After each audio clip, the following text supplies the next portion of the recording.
Hello, I'm Nigel Kobold, and this is the Lord of Light. This build is a Faith caster that, should you wish, really could not use weapons at all. We've got a wide assortment of powerful spells that I've tried to sort out to help you handle whatever situation you get into. We are focusing on the oft-maligned holy spells, as Shadow of the Erdtree at last is actually a place where they're pretty decent most of the time, and they finally gave them a parallel to Flame Grant Me Strength, so you can also get a 20% holy damage buff now. But worry not, we will also have non-holy damage options in our spell list. I'll have links to anything I talk about to the wiki in case you haven't found them. Let's get into it. Our weapon is the new and fitting Sword of Light. This is a straight sword with the classic long sword moveset. It requires 14 strength with a B scaling, 11 dexterity with a D scaling, and 24 faith also with a D scaling. It deals a split of physical and holy damage, and its weapon art is the real reason we're here. The aptly named Light puts on a pretty sweet show, and lets loose an array of beams in front of us. This is actually just pretty solid damage. It can hit a single target multiple times, and it can also hit multiple targets. But we're really here for the secondary effect, which is the 20% holy damage buff. It lasts for a minute, it occupies your body buff slot, and you can swap the weapon and still maintain the buff. If you're fighting a boss that won't be doing holy damage, obviously you can use Boiled Crab for defenses or Flame Grant Me Strength if you're using spells that are physical or fire damage. And with melee on this, I'll say you'll do decent damage, but it won't be exceptional. For a seal, we're going to be using the Erdtree seal. It's got the best pure faith scaling, and it weighs nothing. For a shield, we're using probably the classic medium shield, the Brass Shield. This one has a solid guard boost, and it just happens to also look really good with the aesthetic of the armor choice, in my opinion at least. I put Barricade Shield, Ash of War on here to help us deal with some of the DLC's more aggressive enemies and bosses. Gives you a bonus to guard boost for 10 seconds and boost your shield to tier 4 hardness. So you'll take less stamina damage, more attacks will bounce off your shield than normal.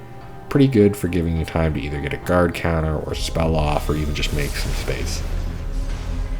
As for our armor, we are using the Helm of Solitude, Lita's armor, and the Oathseeker greaves and gauntlets, which I personally think look really nice together, but also brings us right up to that 51 point poise breakpoint. The armor does also give us a 10% boost to dodge, backstep, and dash attacks, which, might be useful sometimes when you're using your sword, but it is largely irrelevant for us. For our talismans, we are using the Dragon Crest Great Shield to help reduce our physical damage taken. Next, we have the Phlox Canvas Talisman for a solid 8% damage boost to all of our incantations. Our third talisman is the Radagon icon, which lets our spell casts a little faster, as though we had 30 more dexterity. And lastly is our Flex Spot. Out in the world, I run the Blessed Blue Dew Talisman, which gives us 1 FP every 2 seconds. And with our basic attack spell that you'll see soon, only costing 3 FP, you will get a lot of mileage out of it. When I go into boss fights, I would change this out for a defensive talisman. If you know it, change it to counter the boss's damage type, or use Pearl Drake if it's multiple damage types or you don't know. As for stats, I'll show mine on screen, but I'll also have the stats for a level 150 build up here as well. We will do 50 Vigor for solid health, 28 Mind for a decent FP pool, 21 Endurance to ensure we can medium roll, 16 Strength so we can use our Brass Shield, 11 Dexterity for the Sword of Light. Mine is going to be 12 as a minimum here just because Confessor starting class. 13 Intelligence, this is for Discus of Light. 80 Faith, so our spells are pumping as much as possible. And 9 Arcane, which is just a Confessor minimum. If you're taking this build above 150, I would really recommend getting Arcane up to 15 though, just because it gives you access to most of the dragon spells. From there, it's a bit your preference. You know, Vigor, Mind, Endurance, and Strength all jump out as being pretty valuable to keep increasing. I personally bumped Intelligence up as I'm trying to mess around with other spells. For our Physic, I use the Opaline Hard tier for additional defenses, along with the Holy Shrouded Crack tier to increase our holy damage. If you're swapping out to do different damage types, swap that accordingly too.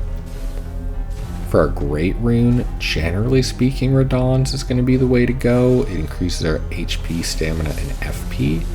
That said, it is worth noting that Godric's Rune will actually give slightly more FP, as well as some minor damage increases from the raw stats, so they're both pretty good options. Alright, now getting into the fun stuff, let's go over our spells. Our first and basic attack spell is Discus of Light. This throws out a disc for decent damage, which can then be repeated if the disc returns back through the enemy. Considering the almost negligible 3 FP cost of this spell, it actually does pretty respectable damage, particularly in the DLC with the boosts from your Shadow Tree fragments. It's got really great range as well, and for most basic enemies, this will easily take them out. I also really like the casting animation. I think it looks great. Moving on, if that was our basic attack, this is our heavy attack, the new multi-layered Ring of Light. If you're familiar with Dragon Ball Z, it's basically Destructive Disc. You can throw this out, optionally charge it, a large disc of light, which then rests at its destination, performing a buzzsaw for persistent damage. I found the uncharged version of this to be quite good on bosses, as I generally had just enough time to get the spell off before needing to dodge or block. Next up, if that was our heavy attack, this is, I guess, our laser cannon. Light of Mikla is a new and decently long-range burst of damage, followed up by numerous pillars of light that seem to try to more directly target the enemy you have selected. The longer cast time makes this a little difficult to use on bosses, but if you find a window and they stay in the spell for the full duration, it's a pretty big payoff. If you're helping out against bosses as a summon or have summons yourself, that's probably the best way to make use of this. Out in the world though, you can often use it just as a delete button on groups of standard enemies, and it's quite satisfying.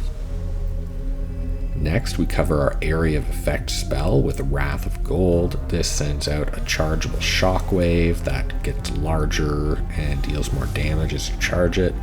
It does deal actually pretty good damage and will knock enemies back. Great for dealing with groups or if you need to kind of make an escape while being overwhelmed. I really like this. This is where we start getting out of our holy theme a bit, but all for good spells. We take Aspect of the Crucible Horns. I love having this spell. For NPC style fights in particular, this spell will launch most, maybe all player-sized enemies into the air, deals solid damage. It can be chained into itself, which will trivialize a lot of NPC invaders. Beyond this, for other large enemies such as the Omen, it'll at least knock them back if you fully charge it, and you can chain it into a stance break and then a critical hit, and expect to pull this out on enemies that you can't kill before they get into your face. It's a very useful incantation. Our next spell feels admittedly a little bit more out of place, but it's kind of just too good to ignore. We take the new Pest Thread Spears. Chargeable range attack that launches 2 spears, and enemies with large hitboxes such as the Wicker Man or the Elden Beast get absolutely ruined by this. It's a tool we can't afford to ignore, even if it's not the holiest thing around. Next up is a bit of a flex spot. I personally take Stone of Garank here because it really helps us deal with enemies that are a little harder to flinch and get in our face, like the Great Shield Knights, which other than Crucible Horns, we don't really have a great way to counter. This spell comes out pretty fast. You can chain cast it and it deals decent damage with higher stance damage, making it good for breaking guard. For those Great Shield Knights, if you can get this in between when they lower their shield, you can often just combo them right to death or very low. If you're happy to just use your sword on these enemies though, you can feel free to swap this out for something else that you like. Next up, I take Lord's Heal. This is just a good old healing spell. I find with the Blessed Blue Dew Talisman, when you kind of get to that exploration phase, you often get some free FP, and it'll turn into free health with this. This is a good one to swap out if you need something like Flame Grammy Strength on a boss, or you want to take a different spell. Some people don't use healing spells often, and that's cool. This is also a good one if you really want to truly do no weapons at all. You might swap it out for something like Oh Flame to kind of substitute as your melee attack. And lastly, we take the classic Golden Vow, buff our damage by 15% and defenses by 10%. Use it before tough enemies and bosses. All that said, I do think that's a good setup to get you through the game and kind of tackle the different circumstances you get thrown into. But there are a lot of good incantations, and with 80 Faith in the Erdtree seal, anything you can cast is going to do pretty well. So feel free to swap this out if it's missing some of your favorites. And that's the build. You can totally play it a pure caster if you want, and I'm actually planning on taking this one into New Game Plus and going through some of the base game with it.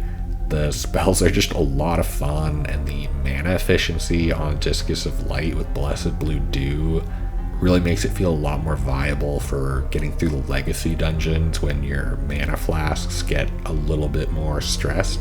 Plus, having some of the big heavy hitting spells going through the early game I think will be a lot of fun. If you enjoyed the video, I'd be stoked if you left it a like and maybe even a comment. Feel free to razz me on making a holy damage focused build. If you're interested in seeing more build videos from me in the future, you could consider hitting the subscribe button, and I'd be thrilled about it. Either way, thank you for watching. Good luck.